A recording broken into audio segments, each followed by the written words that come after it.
이게 본격적인 신호탄이 아니냐. 500조 되는 부채라는 거죠. 중국 정부에서 헝다에 대한 희망을 버렸구나. 지금 주식시장도 최저점, 중국 경제가 1% 넘게 지금 떨어진다라는 거잖아요. 중국을 떠날 수밖에 없어요. 외국 기업이 중국에서 이탈하는 여러 가지 원인이 있어요. 제가 하나씩 설명드리면 일단은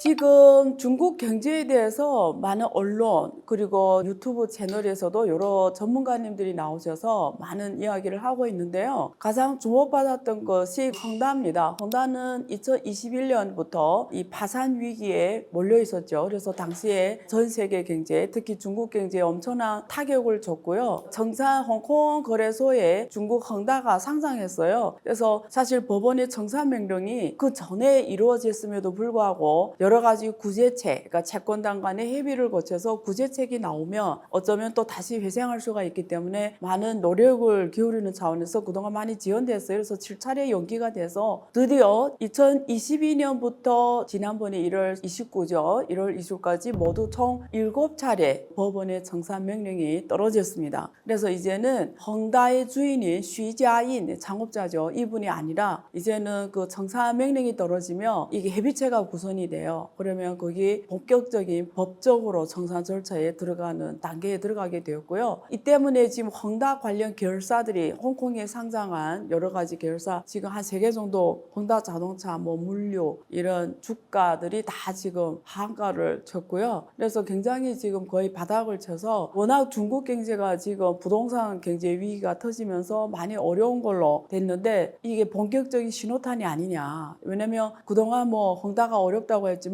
파산은 하지 않았잖아요. 근데 이제 이게 파산하는 절차로 청산하는 단계로 가니까 이제 중국에서 중국 정부가 드디어 마음먹고 파산하는 거 아니냐. 우리가 그런 게 있잖아요. 중국 정부 어떻게 하나 중국 경제를 영찬화시키려고 이렇게 부실화된 부동산 기업을 연명시켜주는 조치를 했죠. 금리를 인하하고 지수율 인하하고 그다음에 2021년 하반기 특히 22년부터는 연장시켜주는 거예요. 만기가 왔는데 원금 기간을 연장시키고 이자도 연장시켜주고 이렇게 어쨌든 구제책을 해서 중국 경제를 연착륙시키려고 했어요. 부동산 경제가 사실은 중국의 가장 큰 경제 위기인데 어떻게 하나 연착륙시키려고 그동안 비그엔 중국의 가장 큰 컨트리 가든 기업이라고 알려져 있는데 이 기업까지 사실은 지금 채권을 상환하지 못하면서 채권 부도가 났고 그래서 지금 이제 헝다가 지금 청산명령이 떨어졌으니까 본격적으로 중국이 이제 마음먹고 경제 청산을 하고 있지 않으니까 그러니까 죽을 겸 죽어라 이런 식으로 시장에 맡겨서 청산하는 거 아니야 이런 우려 속에서 중국 경제의 위기감이 더 고조가 되고요. 지금 주식시장도 최저점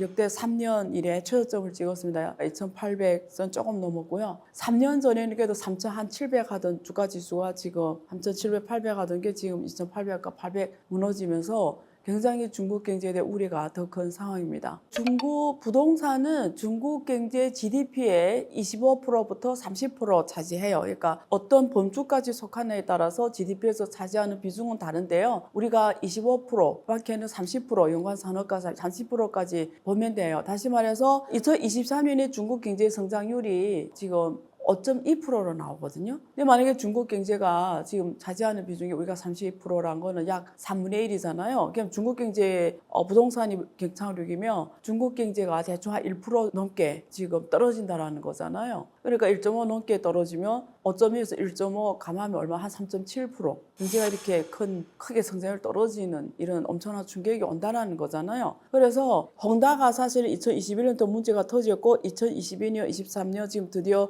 24년 지금 초잖아요. 근데 이제 와서 지금 청산한다는 건 그동안 중국 정부가 헝다의 파산을 막은 거예요. 다시 말해서 중국 지방별로 올라가지 못하는 부동산들이 너무 많은 거예요. 그러니까 이 헝다 같은 경우는 1,200개 넘는 건축인데 이게 올라 못 가면 돈을 다 냈는데 분양 대금 다 냈는데 집을 못 받잖아요. 그러면 이게 폭등이 일어나잖아요. 근데 분양 대금 다 냈는데 집을 못 받았다. 그래서 헝다는 중국에 있는 31개 본토 성시에 다 회사가 있고 다 올라가는 부동산 건축물이 다 있었어요. 근데 각 지방별로 이 문제를 해결하는 게 가장 시급한 임무였고요. 그래서 헝다 측면에서 사실 쉬자인 측면에서는 어쩌면 파산하는 게 더 편할 수 있어요. 왜냐면 파산하면 우리가 이게 자본주의는 그렇잖아요. 주주가 출자액만큼 책임을 져요. 그러면 이 헝다 같은 경우는 출자 자본금이 38억 위안밖에 안 돼요. 38억 위안 출자 자본금인데 지금 부채가 얼마냐? 2.7조 위안이에요. 위안. 한국 돈으로 2.7조 위안 곱하기 약 170을 하면 돼요. 그럼 대충 지금 계산해도 500조 되는 부채라는 거죠. 그러니까 자본금이 38억 위안으로 지금 2.7조로 굴린 거잖아요. 그러면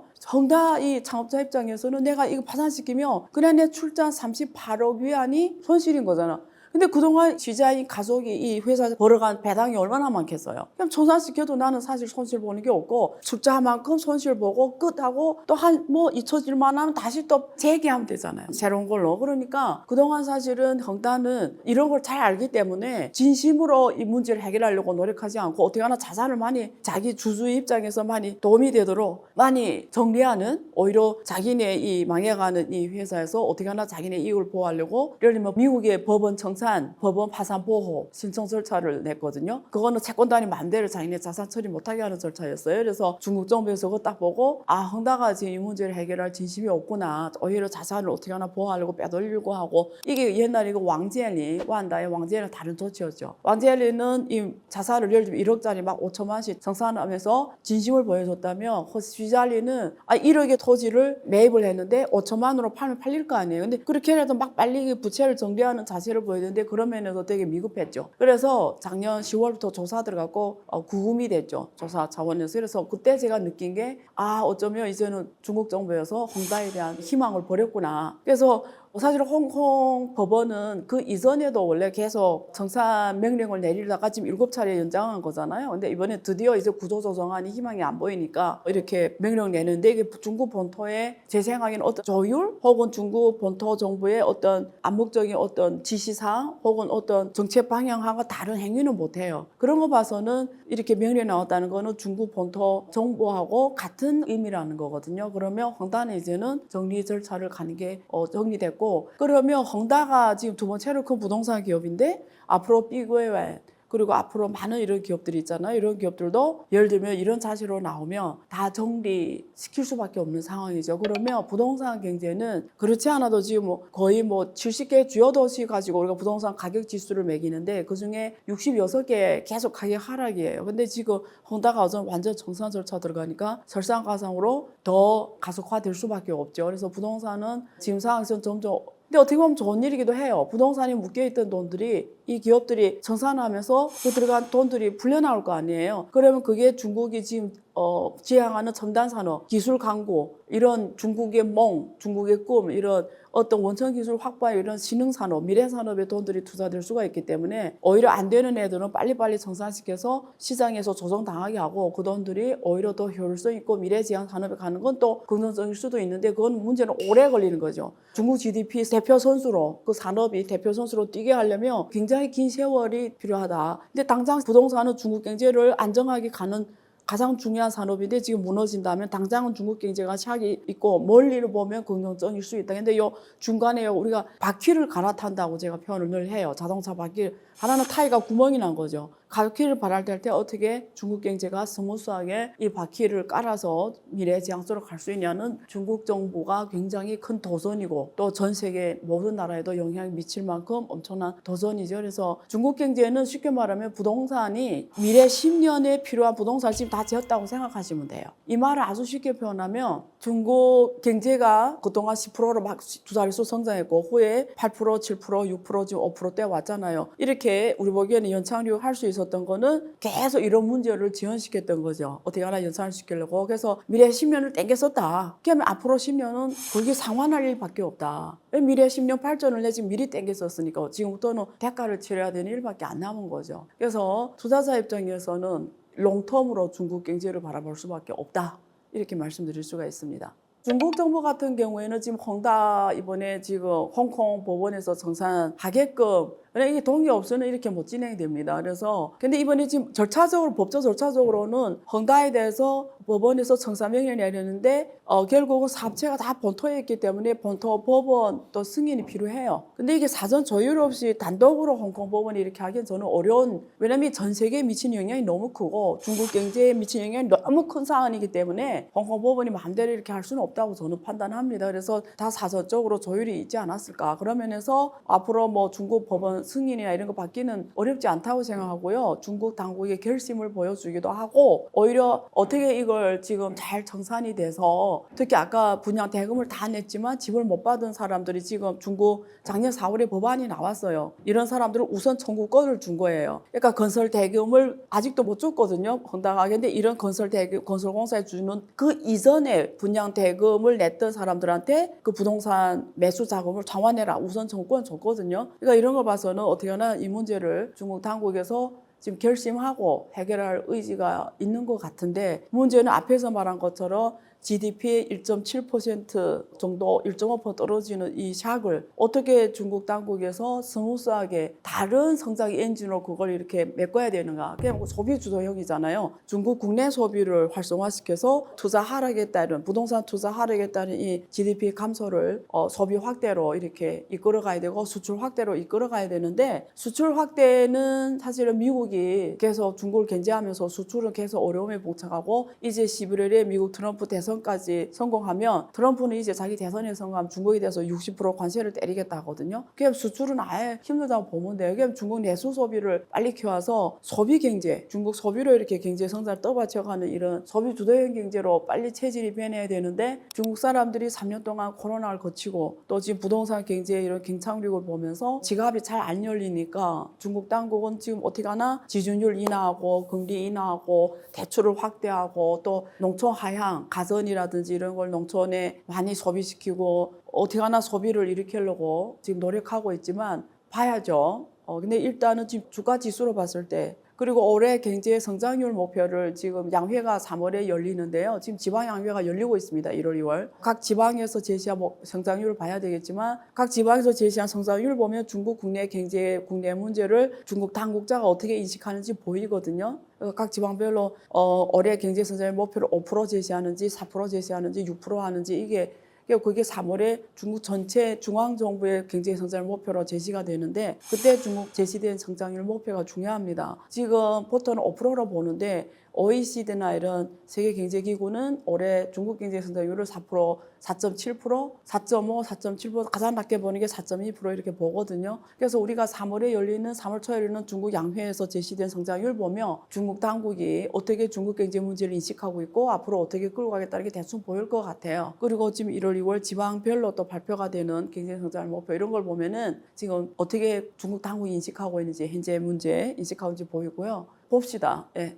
사실은 2018년에 트럼프 미국 당시 정부가 중국의 무역 전쟁을 일으켰죠. 다시 말해서 관세를 엄청 때려버렸습니다. 그전에는 관세가 거의 5% 아래 거의 무관세처럼 들어갈 정도로 관세가 엄청 쌌는데 24% 관세를 때려버렸어요. 그래서 중국 기업들이 중국 품목이 미국 수출하는 데 있어서 굉장히 큰 어려움을 조성했고 그 손실은 오로지 그 수출입 무역상 그러니까 미국에 있는 수입상이라든지 중국 기업들 수출 이런 많은 기업들이 손해를 봤어요. 근데 전반적으로 무역 규모는 그때 트럼프 2018년 대비 지금은 한 1,600억 달러 정도는 줄어는 들었어요. 근데 흑자 규모나 이런 거 보면은 조금 줄어들었나? 그리고 2021년 한때는 또 미국하고 중국이 최대 무역 역대 최고 규모도 찍었었어요. 그래서 상황별로 이 무역 데이터는 변합니다. 근데 전반적으로 이제 아까 앞에서 말씀드린 트럼프가 만약에 관세를 60% 때려버리면 무역 장벽이 생기 관세 장벽, 비관세 장벽 두루두루 이런 게 생기면서 중국이 이 수출이 어려워질 거고요. 그러면 어떤 일이 벌어지나 생각해봐요. 만약에 미국 기업이에요. 미국 기업인데 이제 마이크로 같은 기업들이 중국 들어가 제조하고 이랬잖아요. 근데 만약에 이 미국 기업이 중국에 들어가 생산 제조하는 이유는 중국에 생산해서 다시 미국에 수출하는 거거든요. 근데 관세를 60% 때려버리면 미국 기업이나 이런 다른 외국 기업들이 주요 시장을 미국하고 유럽하는 이런 기업들이 중국에 대기업들이 많이 들어갔잖아요. 글로벌 500대 기업이 다 들어가서 중국에서 생산 제조해서 미국에 수출하거나 유럽에 수출하는데 만약에 관세를 이렇게 많이 때려버리면 이런 기업들이 중국을 나갈 수밖에 없어요. 그래서 중국 시장에서의 외국 기업이 이탈하냐 안 이탈하냐는 이 문제를 어떻게 정확하게 바라봐야 되냐면 이게 정치적 이념으로 풀면 안 돼요. 예를 들면 보통 한국 언론이나 이런 서방 언론, 일본 언론이나 미국, 유럽 쪽 이런 서방 언론은 이런 문제를 다 중국 시진핑 지도부가 시장적으로 문제를 풀지 않고 공산당 일당 독재다 보니까 이 기업들을 마음대로 제 마음대로 때리고 싶으면 때리고 살리고 싶으면 살리고 뭐 제 마음대로 해서 법규가 잘 안 돼 있어서 이런 문제가 존재하는 걸 보는데 사실은 그런 문제가 있을 수는 있어요. 왜냐하면 중국은 워낙 너무 큰 나라고 31개 성시고 이러기 때문에 지방별로 차이도 크고 또 정책이 중앙에서는 만들어지는데 그게 각 지방별로 가서 실행하는 데 있어서 또 담당 공무원들이 자세나 인식이라든가 이렇게 다 정도의 차이가 있어서 사실 중국을 하나의 중국으로 보는 게 굉장히 위험합니다. 지방별로 차이가 엄청 커요. 예를 들면 광동성 같은 경우에는 심천만 한번 가보세요. 공무원들이 정말 선진국 공무원들하고 똑같아요.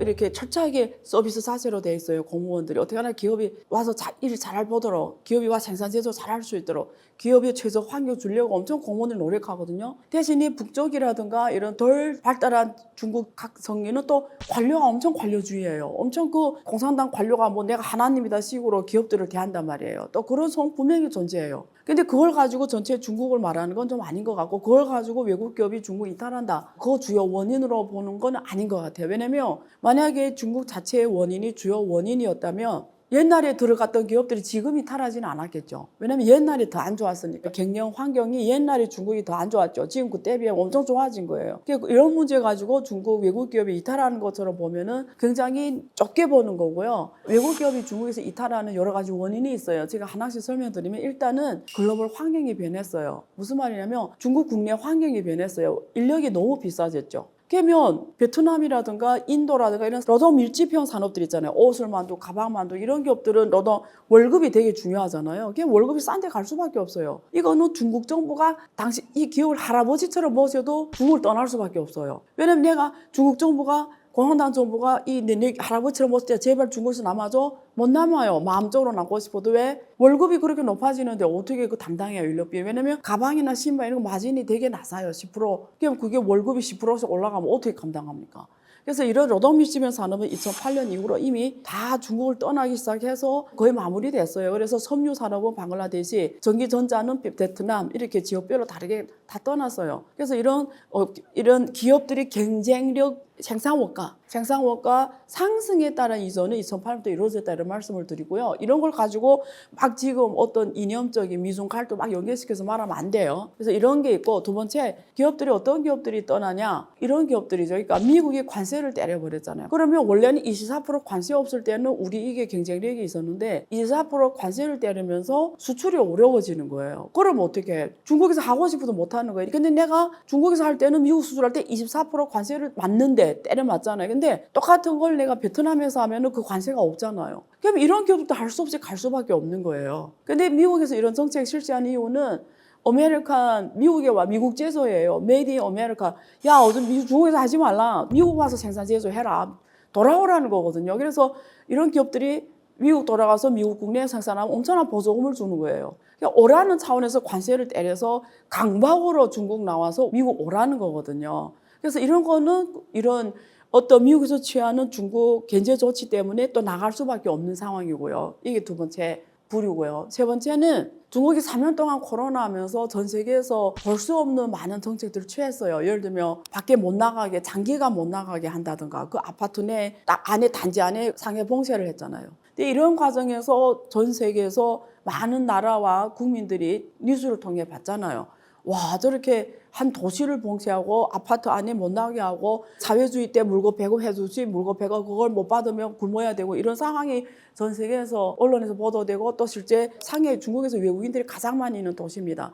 결국 글로벌 500대 기업이 다 상해 근처에 있고 상해가 중국 상해가 아니라 전 세계 상해라고 보면 되는데 그 상해가 봉쇄가 당하면서 외국인들이 원래는 중국 시장이 기회를 보고 어떻게 하나 중국에서 성공하려고 들어갔고 중국에 대해서 어떻게 하나 이런 여러 가지 위험과 익숙하지 않음에도 불구하고 잘해보려고 했던 외국인들이 이 코로나 상황에서 중국 정부가 했던 이런 봉쇄 정책 이런 데서 굉장히 많은 마음적으로 타격받았죠. 그래서 야 이렇게 이런 상황이 또 언제 연출될지 모른다는 어떤 두려움, 공포 때문에 원래는 예를 들면 상하이에다 공장을 세우려고 했다가 안 되겠네 이러고 가는 그리고 들어갔던 기업들도 마침 내가 고민하고 있던 차에 이제는 베트남이라든가 혹은 인도라든가 혹은 뭐 다 방글라데시 이런 데 갈까 생각 중이었는데 상해 봉쇄가 땅 터지면서 역시 나는 가야 되겠네 이렇게 또 더 그 마음을 더 굳히게 하는 이런 부분이 분명히 있어요.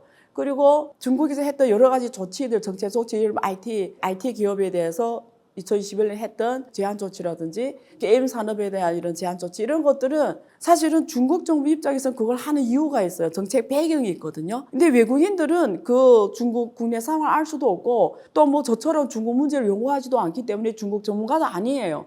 그러니까 그냥 보여주는 정책을 보고 와 이렇게 마음대로 때리고 마음대로 못하게 하고 막 이러니까 근데 이 나라에서 하면 안 되겠네 이런 어떤 정보의 불투명에서 오는 정보의 비대칭에서 오는 모르기 때문에 오는 어떤 공포심이 또 역시나 다른 좀 그 사람 보기에 안전한 그 사람 보기에 이렇게 가는 부분은 있어요. 그런데 우리가 보통 외국인 투자를 할 때 통계하는 수치가 있어요. 두 가지인데요. 외국인 투자는 두 가지로 통계합니다. 하나는 그린 투자라고 해요. FDI. 그러니까 외국인 직접 투자예요. 그러니까 기술과 자본을 갖고 중국 국내에다 공장을 만들어서 그다음 물건을 제조해서 생산해서 중국 국내에 팔거나 다시 해외에 팔거나 이게 그린 투자로 해 FDI. 두 번째는 증권 투자예요. 그러니까 중국 주식시장에 투자하는 거예요. 한국 거래소 시장에 투자하듯이 코스피나 뭐 코스닥 투자하듯이 중국 상해 증권시장, 심천 중국시장 주식 투자, 증권 주식에 채권 투자하는 이 두 가지예요. 근데 지금 데이터로 보면은 작년 1년에 중국 경제가 워낙 안 좋았고 주가 지수가 계속 떨어지고 지금까지 떨어지기 때문에 우리가 그 후강통, 성강통이라는 게 외국 자본이 중국 자본시장에 투자되는 루트예요. 채널이거든요. 홍콩을 통해 들어가거든요. 그래서 후강통, 성강통이라 해요.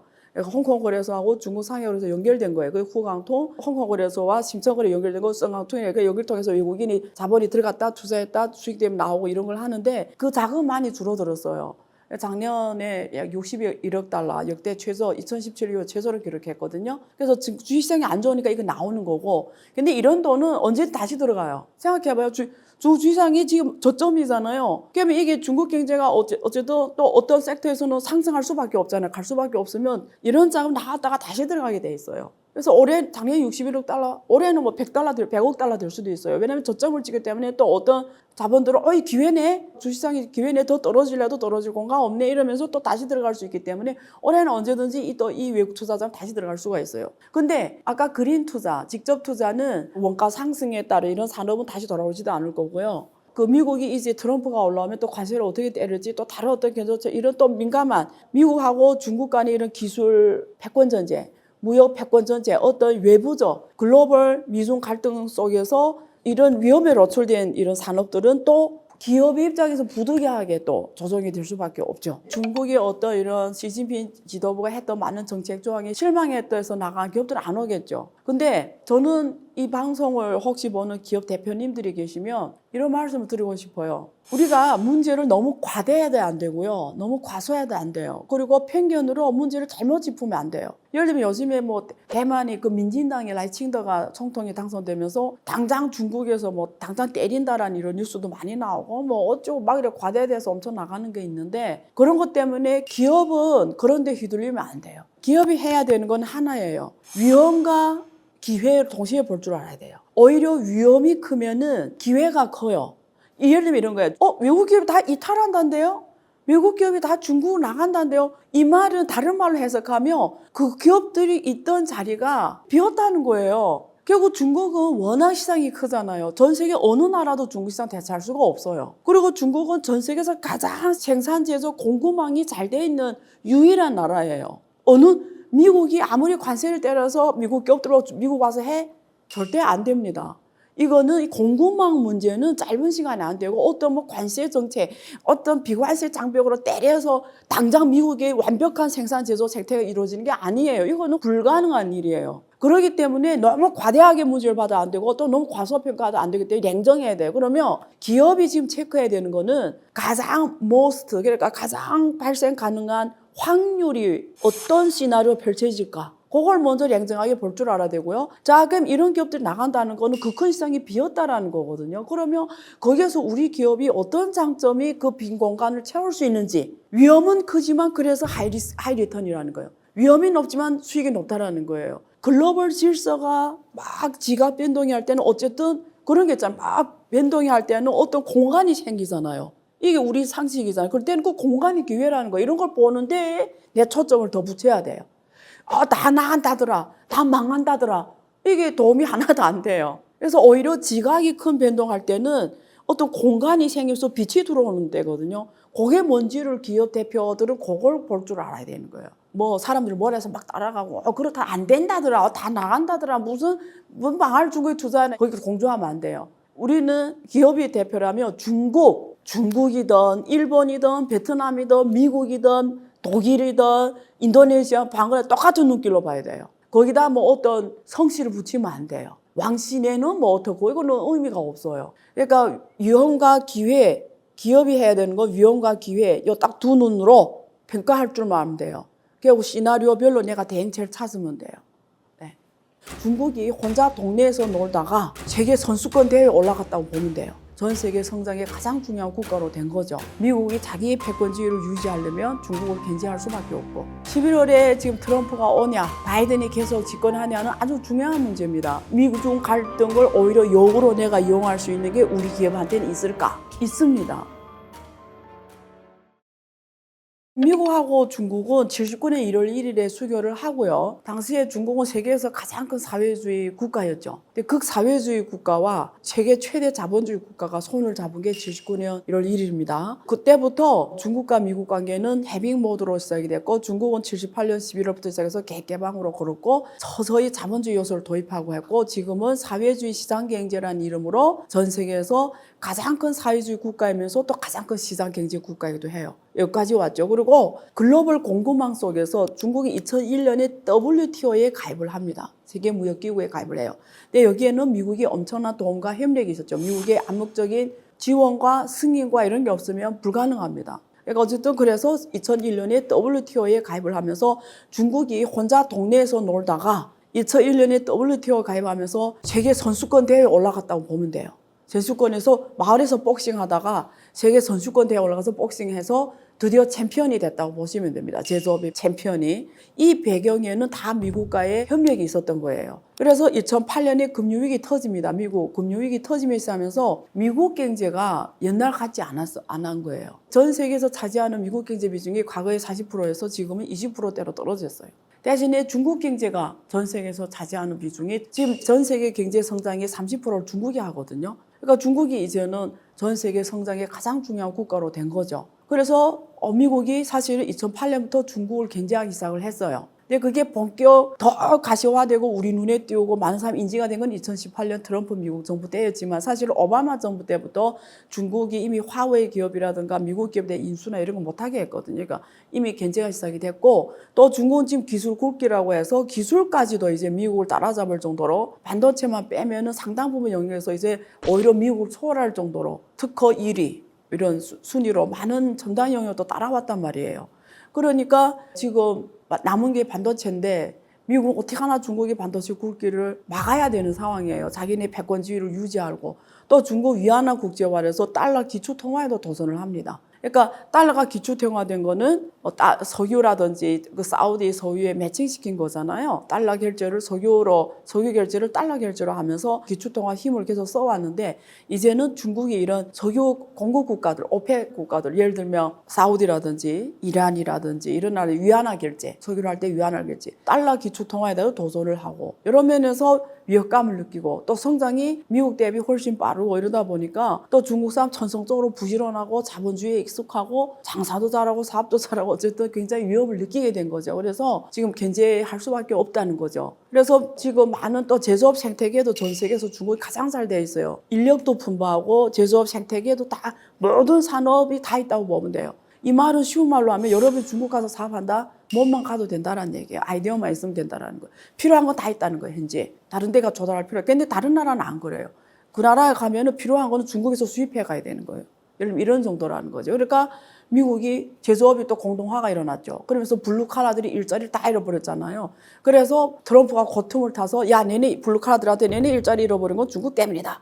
그래서 지금 또 선거철이 오니까 또 중국을 엄청 때리면서 내가 당선되면 60% 관세를 따라해버릴 거야, 막 이러면서 지금 표를 얻어가는 거잖아요. 그래서 중국이라는 이 지금 떠오르는 이 국가를 미국의 입장에서는 견제를 해야 되기 때문에, 우리가 지금 미국과 중국과의 관계는 앞으로는 경쟁과 견제가 주 노선이 될 수밖에 없다. 그런데 그렇다고 해서 옛날에 구소련 시대, 소련하고 옛날에 그 나토 중심의 미국이 나토 중심의 이 서방 세계와 사회주의 진영이 나눠져서 우리가 냉전이라고 하죠. 아예 안 놀고 서로 대사관도 안 설치하고 수교도 안 하고 이런 정도는 아니다. 그래서 시진핑 주석이 그런 이야기를 한 적이 있어요. 중국과 미국과의 관계는 좋아도 그냥 그 정도고 나빠도 그냥 그 정도다. 이렇게 말한 적이 있어요. 근데 왜 그런가? 나빠도 더 나빠질 수가 없는 게 아직도 두 나라는 글로벌 공급 속에서 가장 중요한 두 국가예요. 글로벌 세계 경제가 돌아가려면 이 두 나라가 완전히 안 놀면 돌아갈 수가 없어요.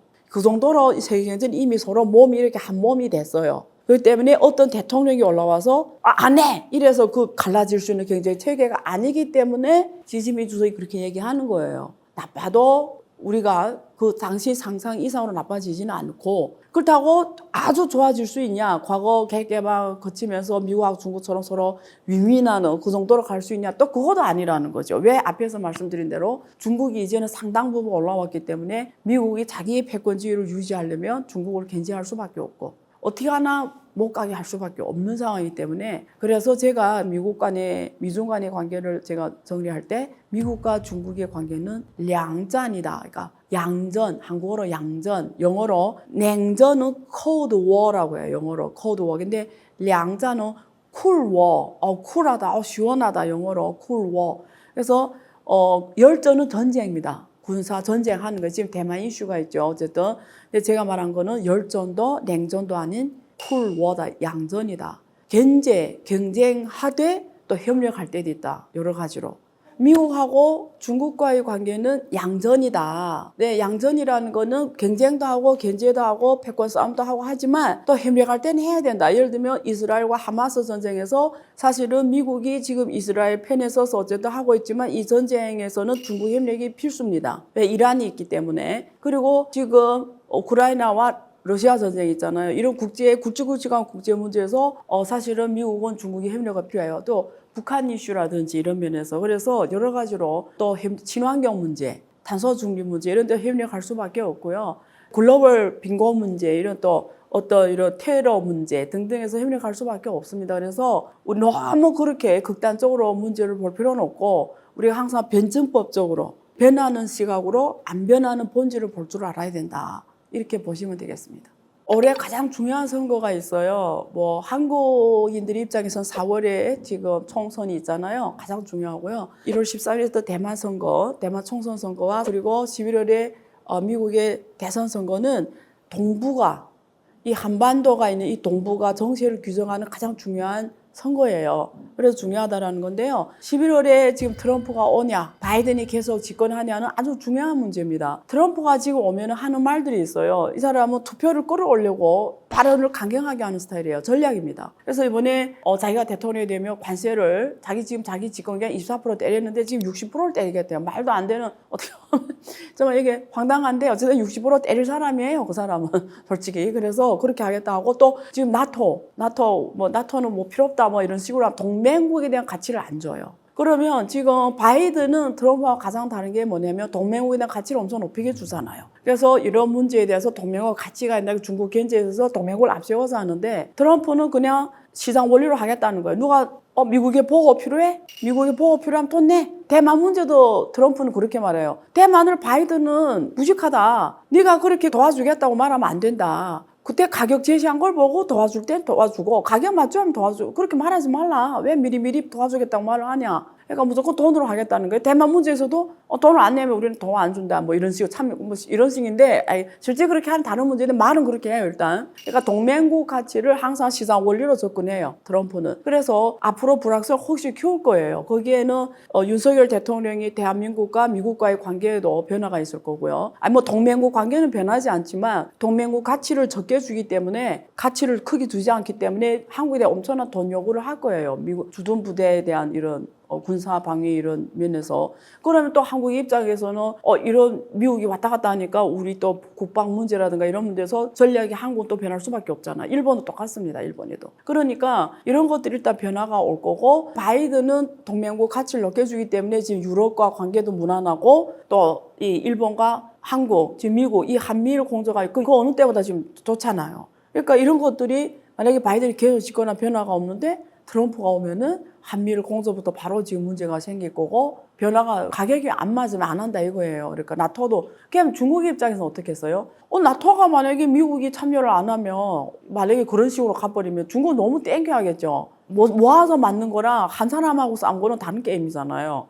그러면 또 긍정적이죠. 근데 관세를 60% 때리겠다. 또 막 대만 문제를 또 더 크게 건드릴 수 있어요, 트럼프는. 사실은 바이든은 본질적으로 중국하고 너무 큰 충돌이 일어나는 걸 원하지 않을 수도 있어요. 왜냐면 오히려 바이든은 사실 좀 어떻게 보면 본질은 친중 경향이 더 심해요. 왜냐면 뭐 친중이나 표현이 조금 오해 소지는 있어요. 근데 굳이 제가 말하는 거는 트럼프하고 바이든을 비교했을 때를 말하는 거예요. 입으로 말하는 건 마음은 다릅니다. 근데 이렇게 좀 굳이 둘 중에 따지면 바이든은 사실은 중국과 너무 큰 열전, 뭐 격돌 이런 거를 피하려고 하는 게 좀 있어요. 그것도 이렇게 상황별로. 또 격돌한다 해도 동맹국을 앞세우려고 해요. 그리고 바이든은. 근데 트럼프는 1대1로 하는 스타일이잖아요. 근데 어쨌든 그런 면에서 중국에 유리하겠지만 또 관세 때린다든가 혹은 또 대만을 이슈를 엄청 크게 곁들여서 중국이 마지노선을 건드릴 수도 있잖아요. 중국은 대만이 마지노선입니다. 그래서 그런 어떤 판단 착오가 발생해서 대만에서의 어떤 열전이 일어날 확률을 키울 수도 있다. 서로 간에 판단 오류를 할 수가 있는 거예요. 전쟁이라는 거는 누구도 원하지 않아요. 근데 어떤 판단 미스가 전쟁을 불러올 수는 있어요. 그런 것들이 또 한반도에 엄청 영향을 미치고 당연히 중국 경제는 다 연해 지역이 60% 이상이 GDP 60% 이상이 돼 있어요. 거기에 만약에 대만이 근문도는 바로 중국 복공선 옆에 있어요. 헤엄쳐 갈 수 있을 정도로. 얼마나 코앞에 있는 거잖아요. 얼마나 이 대만 문제가 중요합니까? 그러니까 이러한 것들이 중국에는 엄청난 불확실성을 키워주는 거예요. 그럼 기업들이 중국에서의 비즈니스 대만에서의 비즈니스, 기업들의 측면에서는 불확성이 커지기 때문에 이왕이면 이런 지역을 피하자 이렇게 되는 거죠. 그래서 중국에 대한 투자라든지 대만에 대한 투자라든지 이런 거 영향받겠죠. 불확성이 커진 거는 리스크가 커진다는 거예요. 근데 이게 중국만 그런 게 아니고 동북아 전체 불확성을 키워요. 그러면 다 리스크 같이 올라가고 동북아에 있는 기업들의 경영 환경이 악화되고 경영 비용이 올라가죠. 모든 비용이 올라가 버려요. 그러니까 그런 면에서 앞으로 근데 바이든이 이미 4년을 지금 해왔잖아요. 어느 정도 이제는 그런 게 있잖아요. 근데 바이든하고 미국이 대중 견제는 똑같습니다. 기조는 방법론이 조금씩 다른 거죠. 근데 둘이 똑같아요. 중국을 견제하고 바이든은 동맹국을 앞세워서 무리로 때리는 거고 트럼프는 조건이 가격 제시가 맞아야 뭘 한다라는 거고 때려도 내가 혼자 때리고 내가 최대 이익을 뺏어오겠다 뭐 이런 주의고 그래서 상황별로 좀 다릅니다만 그래서 어떤 판단 미스 어떤 그런 순간에 이런 리스크가 더 커졌다 이렇게 보시면 되겠습니다. 지금 한국 기업들이 가장 중요하잖아요. 우리가 모든 문제를 다루는 마지막 차관점은 한국 기업들입니다. 한국 기업들이 잘해야 잘 돼야 한국 기업이 잘 돼야 대한민국이 잘 되고 대한민국이 잘 돼야 한국 국민들이 잘 먹고 잘 살고 또 한국이 잘 돼야 동북아 안정에도 도움이 되고 한반도 안정에도 도움이 되고 전 세계 평화와 경제 번영에 도움이 되는 거잖아요. 그래서 한국 기업들한테 정확하게 상황 설명을 해주고 정확하게 이 문제를 냉철하게 인지시켜주는 게 어쩌면 우리 유튜브 강연이라든가 많이 다루고 책에서 다뤘던 이슈인데요. 냉정해야 돼요. 한국 기업들은 서방 언론에 휩쓸려 가거나 혹은 한국 언론에 휩쓸려 가거나 혹은 뭐 중국 언론에 안 돼요. 기업은 전쟁 속에서도 돈 벌 수 있어요. 어떤 전쟁이 어떤 기업들한테는 엄청난 기회일 거예요. 근데 또 어떤 사건이 어떤 기업한테는 그 기업의 사명을 결정할 정도로 운명 결정도 치명적으로 더 리스크를 줬어요. 그러니까 기업별로 상황별로 다 다른데요. 그래서 기업별로 시나리오별로 작전을 짜야 되는 거예요. 근데 이 시나리오를 짤 때 이렇게 생각해야 돼요. 이렇게 most 그러니까 제일 발생할 확률이 큰 게 뭔지 1번. 그 다음에 tail 리스크 확률이 아주 작은데 발생하면 내가 치명적일 수 있는 게 뭔지 그 다음에 그 중간 단계에서 뭔지 좋은 거는 까먹어도 돼요. 좋으면은 뭐 그냥 좋은 거니까 그거는 뭐 더 좋은 거니까 그러니까 우리는 항상 마지노선을 잃어버리면 안 되니까 그래서 어떤 리스크에 노출될 때 내가 중요한 치명적인 게 뭔지를 확실하게 알아야 되고 대신에 지금 지갑 변동이 일어난다 불확성이 커지는 데서 오히려 내가 역으로 이 기회를 가질 수 있는 건 또 뭘까 그래서 그런 것들을 위험과 기회 측면에서 두 눈을 정확하게 냉정한 머리로 정확하게 보는 게 중요한데요. 지금 미국이 중국 견제 때문에 중국이 시장이 많이 비어 있을 확률이 앞으로 높아요. 왜냐면 두 가지 경우가 발생할 거예요. 앞으로 미국이 중국 아까 관세를 60% 때린다 어쨌든 견제가 커질수록 중국에 있는 기업들은 중국 기업들이 이제는 중국 국내 시장으로만 안 돼요. 중국 기업들은 해외로 나가야 돼요. 이거는 중국 기업들이 사명입니다. 운명입니다. 그러니까 중국 기업들이 원래는 중국 국내에서 하다가 그냥 수출하면 됐었는데 이제 수출길이 막히니까 주변국으로 확산할 거예요. 그러면 가장 가까운 베트남이라든지 그 옆에 있는 뭐 인도라든지 이런 나라로 갈 거예요. 뭐 방글라데시, 캄보디아를 갈 건데 한국 또한 이웃입니다. 한국은 가장 성숙된 자본주의 국가, 그리고 OECD 국가, 또 선진국이기도 하고 제도나 이런 게 상대적으로 안정이 되고 사람들도 부지런하고 인재도 많고 글로벌 플랫폼도 잘 돼 있고 그래서 한국도 그게 기회로 올 수가 있어요. 그러면 이런 면에서 지금 해외로 나갈 수밖에 없는 중국 기업들이 우리 기업들하고 같이 할 수 있는 그러면서 미중 갈등을 오히려 역으로 내가 이용할 수 있는 게 우리 기업한테는 있을까? 그런 걸 먼저 찾아봐야 되겠죠. 있습니다. 예를 들면 미래 첨단 산업에서의 협력 우리가 반도체 아니더라도 많아요. 미래 산업이 여기 뭐 웰니스 산업, 건강 산업, 바이오 산업 이런 미래 우리 고령화 시대에 동북아 3국의 고령화가 공통점이거든요. 2030년에는 고령화 인구가 뭐 5억이 된대요. 이런 사람들 이슈에서는 미중 갈등 상관이 없거든요. 오히려 이런 기업들은 중국 시장도 엄청 크고 또 한국이나 일본 잘하기 때문에 이런 데 와서 하고 싶어요. 그러면서 역으로 또 중국 시장, 역으로 또 미국이나 유럽 할 수가 있잖아요. 그러니까 이런 영역이 있다고요, 분명히. 그러니까 이런 걸 잘 찾아보고 그렇게 역으로 이용하는 게 있고요. 자, 미중 갈등 때문에 영향받는 산업들이 있어요. 이거는 불가피해요. 예를 들면 인공지능, 그렇죠? 반도체, 배터리, 히토리처 전략적 광산 산업. 이런 것들은 중국 국내의 공급망과 글로벌 공급망이 분리될 거예요. 근데 중국 기업들이 해외로 나가는 데서 많은 국가들이 견제를 합니다. 두려워해요. 중국 기업 대출 아니었으면 좋겠네? 그럼 한국 기업들은 어떻게 하면 돼요? 중국의 기술을 갖고 이런 나라 진출하면 돼요. 이제는 옛날 달라졌어요. 옛날에 한국 기업들이 기술과 자본을 갖고 중국에 들어가서 중국에서 생산해서 수출했잖아요. 이건 옛날입니다. 오히려 한국 기업이 대표 똑똑하면 오히려 이제 중국 기술을 가지고 한국에 인재를 붙여서 글로벌 나가서 그 나라에서 하는 게 중요한 전략이 됐어요. 제가 분명히 말씀드렸어요. 누가 앞으로 중국의 기술, 중국의 오히려 경제인 걸 잘 활용하는 자는 글로벌 1등이 될 수 있다. 미중 갈등 시대. 왜 미국이 중국을 못하게 하니까 한국은 할 수 있잖아요. 근데 대신에 미국은 중국을 모르고 못 가잖아요. 한국 마음대로 가고 마음대로 협력할 수가 있잖아요. 단지 behavior, 기업의 주체는 한국 기업이잖아요. 그럼 장애가 없다고요. 전 세계 나가는. 웰컴. 그런 머리를 글로벌 요소를 미중 갈등 시대에 옛날에 글로벌이 하나로 돌아갔잖아요. 미중이 지날 때는 하나로 돌아갔으니까 그냥 각 나라가 내가 잘하는 걸 공헌해서 서로 윈윈했는데 이제 미중이 안 놀겠다는 거잖아요. 분리가 됐잖아요. 그러면 누가 이 분리된 세상의 생산 요소를 잘 조합해서 내 걸로 만들어서 이 두 세계, 이 분리된 세계에 똑같이 공급할 수 있냐. 이런 걸 잘하는 기업들이 앞으로 세계 1등 한다라는 거죠. 그러니까 그런 머리를 이제 써야 된다라는 거죠. 한국은 그래서 위험이 커졌음에도 불구하고 반대로 또 한국 기업들한테는 길에서 기회가 커졌다는 말씀을 드려요. 단지 당신이 이 머리 쓰겠냐 안 쓰겠냐 결정만 남을 거예요. 그래서 뭐 중국을 다 빠져나간다더라, 중국 어선 끝났다더라, 뭐 미국이 어선 바람을 이런 거는 당신한테 도움이 하나도 안 되고 한국 경제 하나도 도움이 안 돼요. 우리를 냉철하게 두 눈으로 정확하게 위험과 공유를 보면서 하나의 랭스람으로 정확하게 찍는 거. 그러면서 글로벌 생산 요소를 잘 결합해서 한국 기업의 메이드 인 코리아로 전 세계에 나가는 거. 그러면 오히려 미중 갈등이 전 세계 질서를 분리시켜 그 공간이 우리가 새롭게 탄생하는 공간이 될 수도 있다. 이렇게 보시면 되겠습니다. 네, 오늘 제가 지금 미중 갈등 시대, 또 미국과 중국과의 관계, 그 한국이 어떻게 이용할 거고, 활용해서 기회를 극대화시킬 것인가, 그리고 또 중국 경제 문제를 어떻게 볼 것인가, 이런 내용 중심 말씀드렸고요. 앞으로도 계속 저한테 관심 많이 주시고, 저희 유튜브도 구독과 또 좋아요 해주시면 감사하겠습니다. 제 책도 읽어주세요. 감사합니다.